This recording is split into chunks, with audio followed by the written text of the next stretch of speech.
kepada Nabi sallallahu alaihi wasallam yaqulu, bahawa Rasulullah sallallahu alaihi wasallam pernah bersabda, inna salasata fi bani Israel, sesungguhnya ada tiga orang daripada Bani Israel, abrasa wa aqra'a wa a'ma. Kata Nabi sallallahu alaihi wasallam, pada zaman dahulu, zaman Bani Israel, ada tiga orang daripada Bani Israel yang menderita sakit. Yang pertama, abrasa. Abrasa ni jenis sakit kulit. Kata para ulama, sakit kulit yang mana dia seperti terkena penyakit sopak. Dia terkena penyakit sopak. Disebut dalam kitab Mu'jam Al-Wasit, abrasa ni maknanya dia punya kulit dia ada belang-belang putih. Normal putih. Itu penyakit abras. Jadi kata Nabi sallallahu alaihi wasallam dalam hadis daripada Abi Hurairah, sesungguhnya ada tiga orang daripada Bani Israel menderita penyakit. Seorang penyakit abras, penyakit kulit dia putih, panam atau sopak. Wa aqra'a, iaitu penyakit rambut tak ada di kepala. Penyakit tak ada rambut di kepala. Dalam Islam, para ulama berbeza pendapat hukum botak. Tak ada rambut di kepala dan di kulit ni maknanya botak lah. Sebagian ulama mengatakan bahawa tak ada rambut di kepala ni maknanya makruh kalau disengajakan. Ada yang kata haram. Sebab apa? Sebab botak ni kalau dipilih untuk botak dengan tanpa ada keperluan, maka haram. Ini kerana dalam hadis daripada Abi Daud dan An-Nasai, Nabi SAW diriwayatkan daripada Abu Musa Al-Ash'ari. Sahabat Nabi, nama dia Abdullah bin Qais, digelar Abu Musa Al-Ash'ari. Kata Abu Musa Al-Ash'ari, Nabi SAW bersabda, laisa minna, bukanlah daripada kalangan kami orang yang mencukur kepalanya. Bukanlah daripada kalangan kami orang yang mencukur kepalanya, meninggikan suaranya, yakni ketika musibah, dan mengoyakkan bajunya ketika ditimpa dugaan. Hadis riwayat Abi Daud An-Nasai. Maka kata para ulama, rambut ni sunnah simpan. Sebagaimana disebut oleh Imam Ahmad, termasuk sunnah fitrah, simpan rambut. Nabi SAW tidak potong rambut kecuali ketika menunaikan haji atau umrah. Maka para ulama seperti Imam Malik, Imam Ahmad, mereka mengatakan rambut botak ni makruh. Ibnu Abbas kata rambut botak ni adalah kelompok Khawarij dan juga menyerupai syaitan. Jadi asalnya makruh botak ni. Tapi kata Imam Asy-Syafi'i, kalau orang tu botak bukan sengaja, rambut memang luruh, itu tak boleh buat apa lah.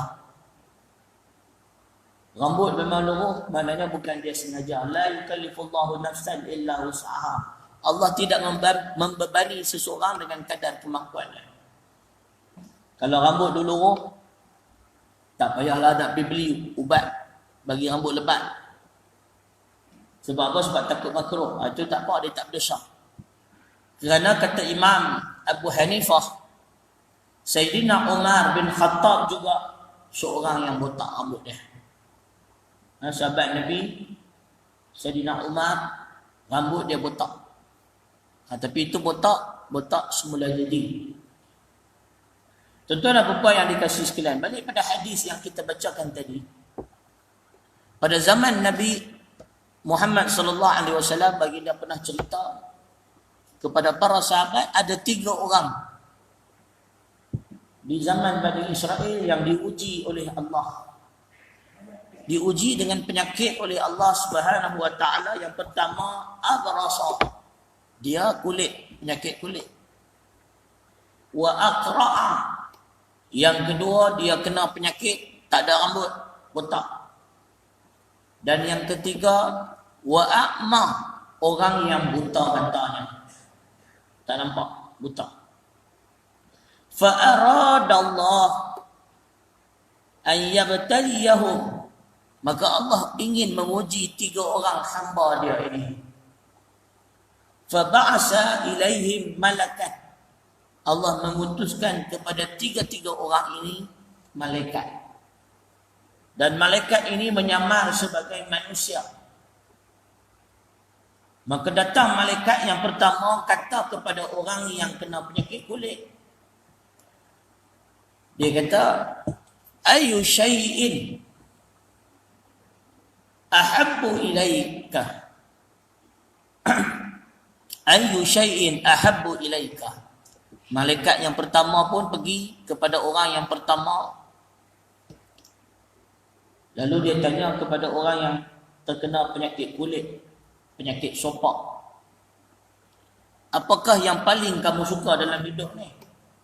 Maka jawab orang yang terkena penyakit kulit ni, aku cukup sukalah kalau Allah bagi aku launun hasan, bagi kulit aku ni kulit baik, wajildun hasan, bagi warna kulit aku ni cantik, bagi kulit aku ni cantik, dan menjadikan apa yang dikeji oleh orang pada kulit aku, pada tubuh aku ni hilang. Maka Allah Subhanahu wa taala mengizinkan permintaan lelaki tersebut dengan menjadikan malaikat yang diutuskan ini sapu kulit dia. Malaikat ni pun pergi usap kulit dia, famasahahu. Malaikat ni pergi usap kulit dia, maka hilanglah segala penyakit kulit yang ada pada diri dia. Kemudian malaikat tanya, apakah harta yang kamu suka? Fa ayyul mali ahabbu ilaika. Apakah harta yang paling kamu suka? Maka dia jawab al-ibil. Maka dia kata, aku nak unta. Maka diberilah kepada dia sekian banyak unta. Maka kata malaikat kemudian mendoakan, barakallahu laka fiha, semoga Allah memberkati pada engkau dengan unta-unta ni. Kemudian malaikat pun pergi pula pada orang yang nombor 2, al-aqra, orang yang tak ada rambut, botak. Botak ni dalam Islam hukum asal dia makruh, tercela. Sebab orang dulu-dulu mereka tak botak, melainkan mereka tu sakit. Fitrah insan ni dia ada rambut. Sunnah simpan rambut. Cuma dibenarkan potong rambut dalam mazhab Syafi'i apabila ada keperluan. Nak sekolah rambut panjang macam rok tak boleh lah. Masuk tentera rambut panjang tak boleh lah. Maka dibenarkan potong, ada keperluan. Baik. Nombor 2 orang yang dipergi pada malaikat ni, malaikat jumpa orang yang akra, orang yang tak ada rambut. Samalah malaikat tanya soalan yang sama, ayu syai'in ahabbu ilaika. Apa benda yang paling kamu suka? Dia kata, aku sukalah kalau sya'ru hasan, aku ni ada rambut yang bagus. Dan apa yang dicela oleh orang pada aku pun hilang. Maka malaikat pun sapu kepala dia. Dengan izin Allah, rambut tumbuh pada dia dengan sangat lebat. Dan penyakit botak yang dia hadapi pun sembuh. Lalu malaikat bertanya, ayyul mali ahabbu ilaika. Soalan yang sama malaikat tanya, harta apakah yang kamu paling suka? Maka dijawab oleh lelaki ini, Allah Subhanahu wa Maka dijawab oleh lelaki ni, harta yang paling dia suka ialah al-baqar, iaitu lembu. Maka dia diberikan oleh Allah Subhanahu wa taala baqaratan hamilan, seekor lembu yang mengandung. Lalu malaikat mendoakan, barakallahu laka fiha, semoga Allah memberkati kamu padanya. Kemudian datang pula malaikat itu kepada lelaki yang ketiga. Soalan yang sama tanya, apakah perkara yang kamu paling suka? Lelaki yang ketiga ini ialah rajulun a'ma, lelaki yang buta. Dia jawab samalah, dia kata kalau boleh dia nak sembuh, nak celik. Ayuridillahu ilayya basari, Allah mengembalikan kepada aku penglihatanku. Fa absara bihin nas, sampailah aku boleh tengok orang. Maka Allah pun bagi. Malaikat pun sapulah muka dia. Maka dengan izin Allah dia pun celik semula, dapat tengok orang. Kemudian malaikat tanya, apakah binatang yang kamu suka? Qala al-ghanam. Maka dia jawab, aku suka kambing. Maka diberikan kepada dia kambing yang ada anak. Kambing yang bunting, yang ada anak. Maka tiga-tiga orang ni, orang yang bekas buta, bekas pekak lah dah. Orang yang bekas buta, bekas botak, bekas kena penyakit kulit ni, masing-masing dah sembuh. Masing-masing diberi harta. Masing-masing mengembangkan harta masing-masing sampai jadi kaya-kaya. Maka kemudian setelah sekian lama, kata Nabi SAW, Allah pun mengirimkan malaikat yang sama untuk menguji ketiga-tiga orang ini sejauh mana mereka mensyukuri dan menyedari hakikat sebenar diri mereka. Bahawa kita ni manusia, tuan-tuan, tak ada harta apa pun. Semuanya pinjaman dari Allah. Kita yang kerja bank, duk rasa hebatlah kerja bank, gaji mahal. Duk tengok orang hak kerja tani, duk tengok orang hak kerja nelayan, kerja menoreh getah. Kita dulu pun, tuan-tuan, silap-silap masa zaman mengaji dulu, dapat sambung belajar hasil duit derma orang hak kerja menoreh getah. Orang hak kerja tani lah duk derma kita. Kita hak kerja hebat-hebat hari ini. Dulu masa zaman kita student, kita duk belajar. Orang yang kita pandang rendah hari inilah yang duk tolong kita dulu. Tuan-tuan dan puan yang dikasihi sekalian.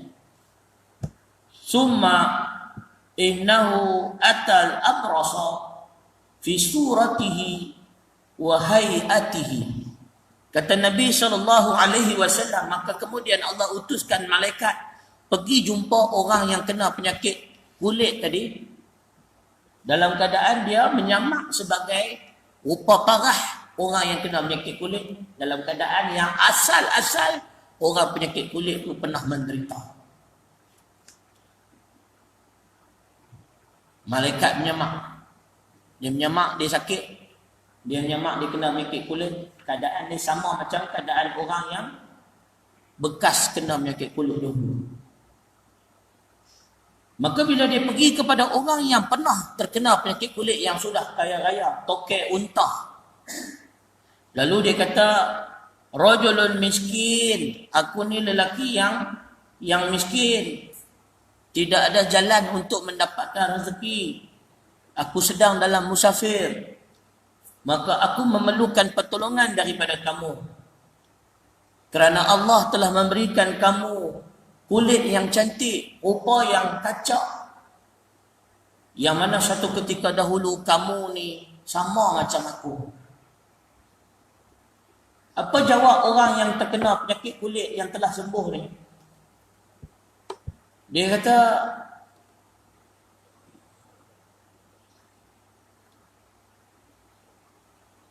kata, adapun aku ni, dia kata, adapun aku ni sekarang masih ada tanggungan aku masih ada tanggungan, dia kata. Aku ni masih ada kesibukan.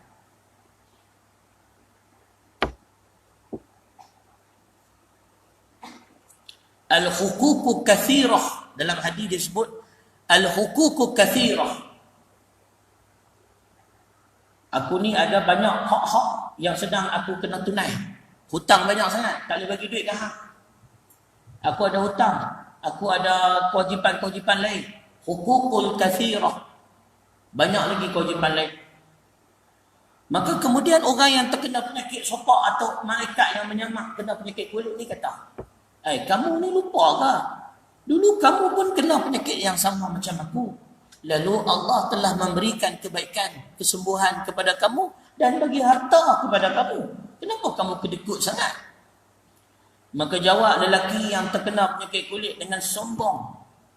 Dia kata, innama warastu hazal mal kabiran an kabiri.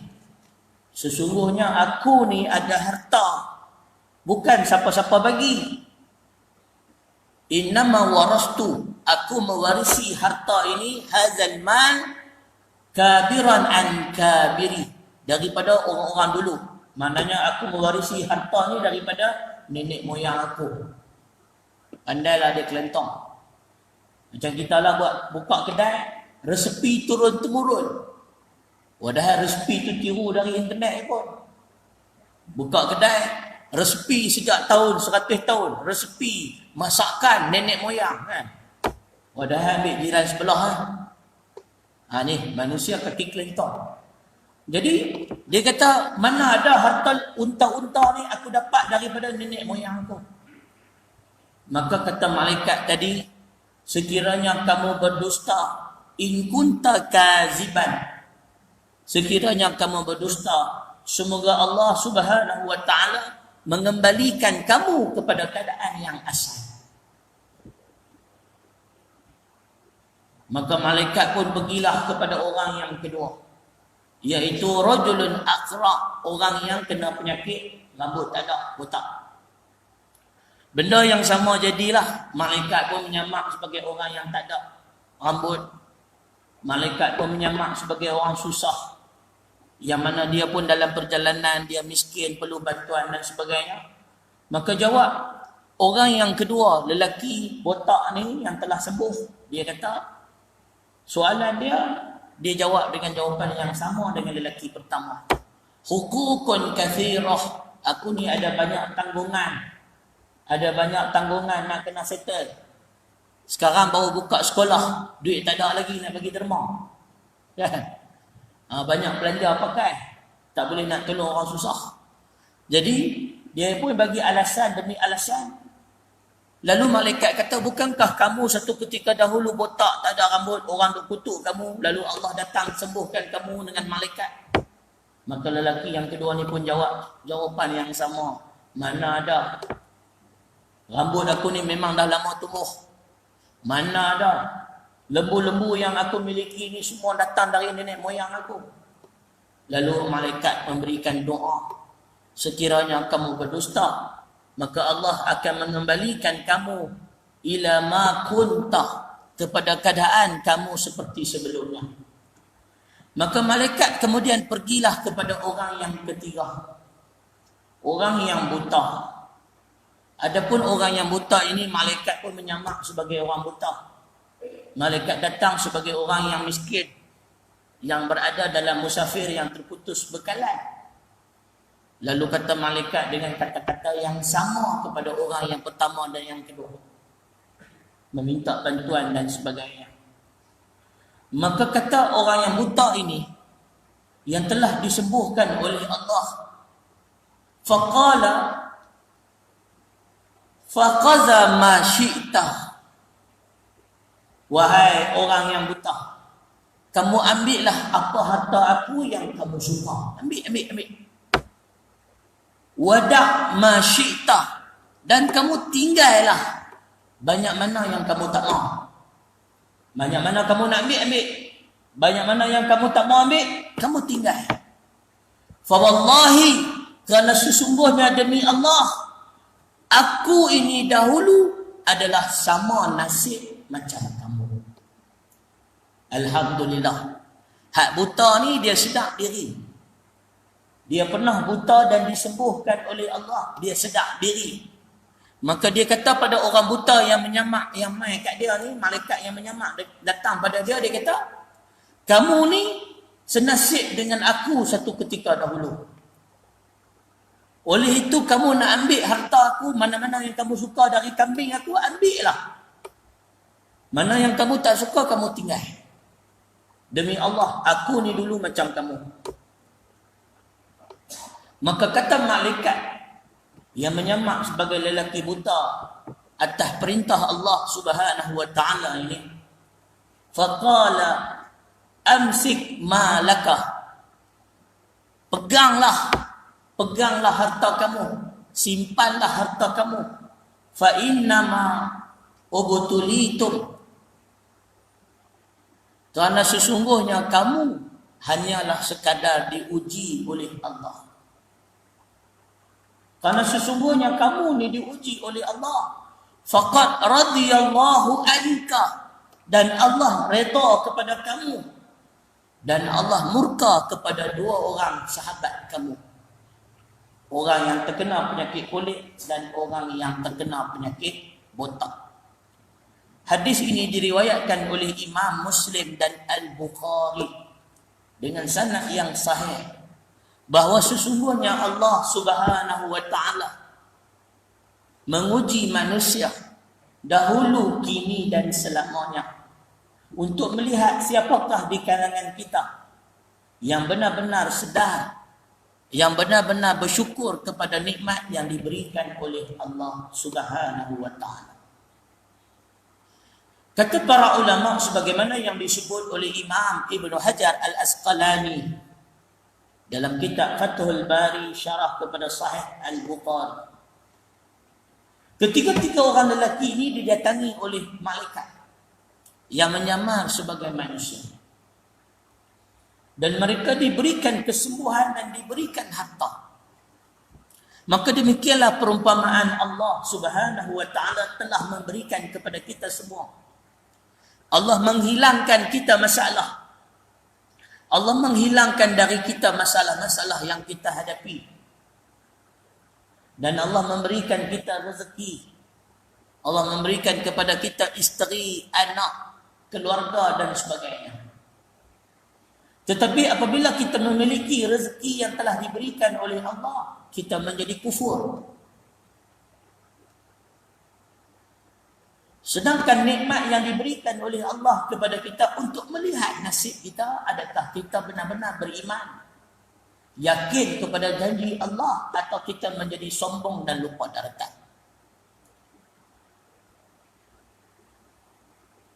Sebagaimana firman Allah Subhanahu wa taala, la in syakartum la azidannakum. Kalau kamu bersyukur kepada aku tambah nikmat kepada kamu. Tetapi jika kamu kufur, inna azabi lasyadid. Sesungguhnya azab yang aku sediakan adalah dahsyat. Tuan-tuan dan puan yang dikasihi sekalian, pelajaran hadis ini panjang, banyak. Dalam kesempatan pagi yang singkat ini, saya ingin menyebut kepada diri saya dan tuan-tuan cuma 3 pelajaran yang penting yang disebut oleh para ulama seperti Imam Ibn Hajar dan Imam An-Nawawi. Iaitu yang pertama, dalam hadis ini ketiga-tiga orang yang didatangi oleh malaikat didoakan oleh malaikat. Malaikat tiga-tiga orang berdoa, barakallah, semoga Allah memberikan keberkatan. Ni tiga-tiga orang ni didoakan oleh malaikat. Dan malaikat mai doa dekat dia. Barakallahu laka fiha. Semoga Allah memberkati kamu padanya. Ni doa malaikat kot. Malaikat mai doa. Lagi hebat dari doa Tok Imam. Lagi hebat dari doa budak-budak Mahat Tafiz. Lagi hebat dari doa-doa orang ramai. Malaikat mai doa. tetapi tetap tidak berkat, tetap tidak makbul kerana pilihan, kerana perbuatan orang yang didoakan itu sendiri yang kufur kepada Allah.